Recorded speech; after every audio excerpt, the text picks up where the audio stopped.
For a long time, her faith lived ahead of her, in what was coming next, in the season that would finally make sense, in the moment when God would explain everything. She believed deeply, but she believed forward, forward into answers, forward into clarity, forward into a version of life that hadn't arrived yet. The present felt like a hallway, something to pass through, something to endure, something to survive, until the real work of God began. So she waited, not passively, but restlessly. She obeyed, but with one eye on tomorrow. She prayed, but always asking what was next. She stayed faithful, but quietly measuring time. How long? When will this change? What is God preparing me for? And slowly, she began to notice something unsettling. The future had become the place where her faith felt alive. The present felt thin, ordinary, unimpressive, too small to matter. But God was not absent from the present. She was. Her attention was always leaning forward, trying to arrive somewhere else. And God was asking her to stay. Not stay as in delay. Stay as in inhabit. To live fully, where her feet already were. To obey without anticipation. To trust without needing the next season to justify the current one. She realized that faith had quietly become conditional. Faithful until something changed. Faithful while waiting for more. Faithful because the future held promise. But what if faith was meant to be lived now? Not in preparation for later. Not as a bridge to something better, but as devotion in the present moment. She sensed God inviting her to release her grip on what's next. And to give him today. Not tomorrow's strength, not future obedience, just this moment.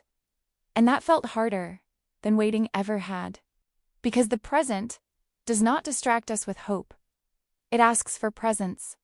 If you are in a season where your faith feels focused on what God will do next, where today feels too small, too quiet, too unresolved, stay. This message is for the woman who is learning that God does not wait for the future to be faithful. He is faithful now. And if these words feel close to where you are standing today, consider subscribing. Not for the channel, but so your heart always has a place to return when God asks you to be faithful. Right here, now. Let's talk about why staying faithful in the present is often the deepest act of trust. The present moment made her uncomfortable. Not because it was painful, but because it was undefined. There were no clear milestones, no dramatic markers of progress, no sense of arrival. The present asked her to live without conclusion, and that felt exposed. She realized how much of her faith had been fueled by anticipation, by the belief that something was coming that would finally make everything clearer, easier, resolved. The present offered none of that. It was unfinished, ordinary, quiet.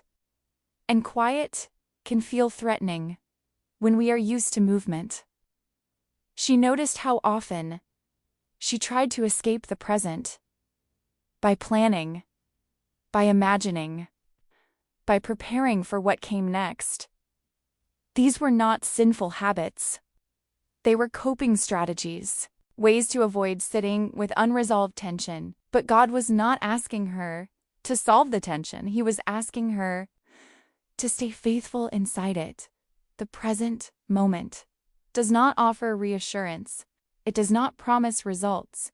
It does not explain itself. It simply asks, will you trust me here? She saw how easily faith can turn into postponement. I will be fully faithful when, I will rest when, I will trust deeply once this passes. But God was not waiting on a future version of her. He was meeting her in who she was right now. Staying faithful in the present meant releasing the idea that today was incomplete. It meant accepting that God's work did not need to be justified by what came next. She learned that the present is not a pause in God's plan. It is where His plan is lived. Obedience today was not preparation. It was devotion. Prayer today was not rehearsal. It was relationship. She realized then that faith anchored in the present does not feel exciting. It feels honest, and honesty was what God was forming in her. She noticed how often she borrowed strength from a future she hadn't reached yet. She told herself, "I'll endure this because something better is coming. I'll stay faithful because this season will end. I'll be patient because clarity is ahead." And while none of that was wrong, it kept her anchored to what was not yet hers. She was living today with energy meant for tomorrow, and that left her restless. Because the future can motivate, but it cannot sustain. God was not asking her to survive the present by imagining escape. He was inviting her to receive grace for now. She remembered the words she had heard so many times: daily bread, not future bread, not stored strength, not borrowed peace. Daily, she realized how exhausting it had been to constantly live one step ahead of herself, always preparing, always anticipating, always bracing for what came next. Staying faithful in the present moment meant releasing the habit of pre-living tomorrow. It meant trusting that God had already given enough grace for this day. Not all days. Not the next season. This one.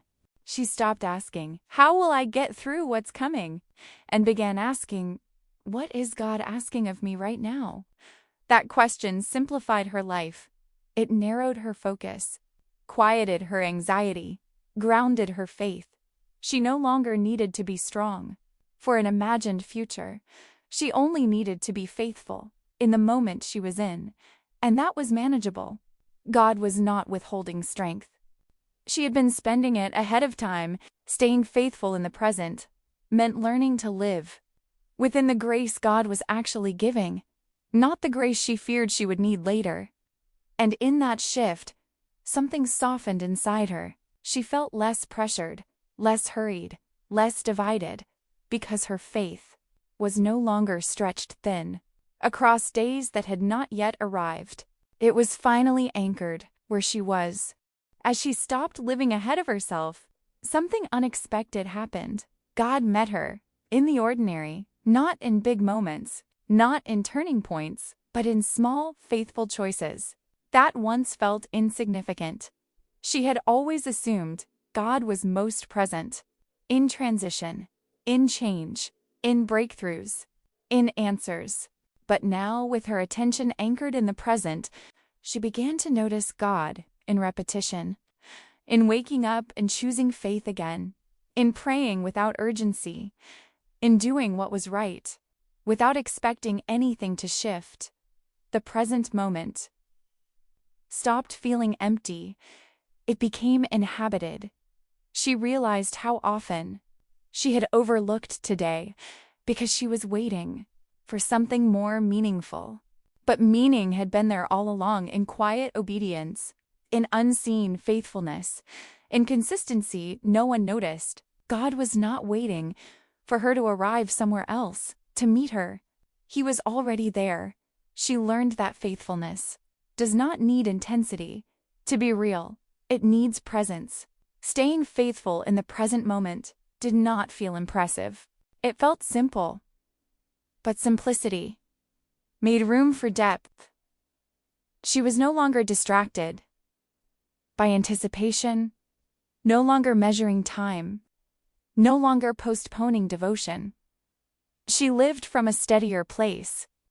God was forming her, not through urgency, but through constancy.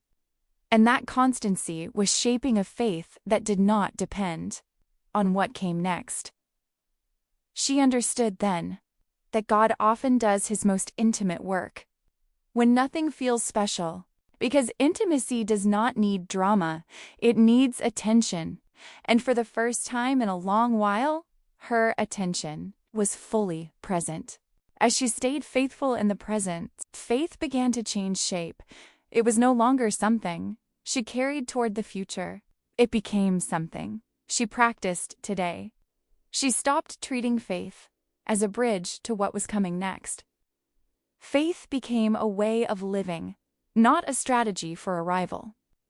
This required a quiet surrender, to stop asking the present to justify itself, to stop expecting today to feel meaningful in advance, to stop living as if real life would begin later.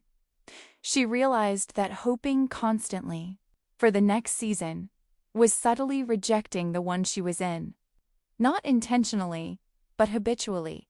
And God was inviting her to stop postponing devotion, to be faithful without needing the present to prove its worth.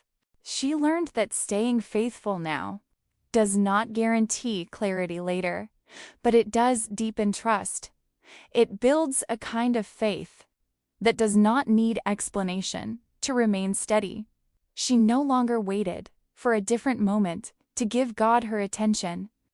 She gave him today, in its simplicity, in its incompleteness, in its unresolved edges, and that offering was received.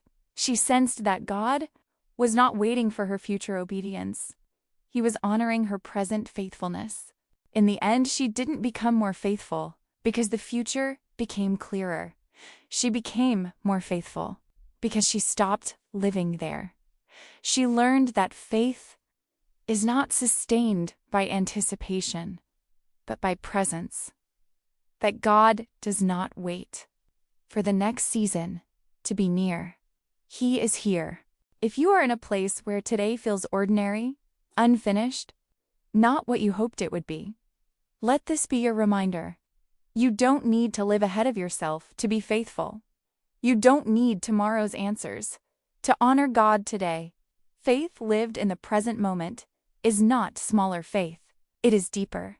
If you want a place to return when waiting tempts you to live in the future, consider subscribing, not for the channel, but for your journey, because the God who meets you tomorrow is already with you now.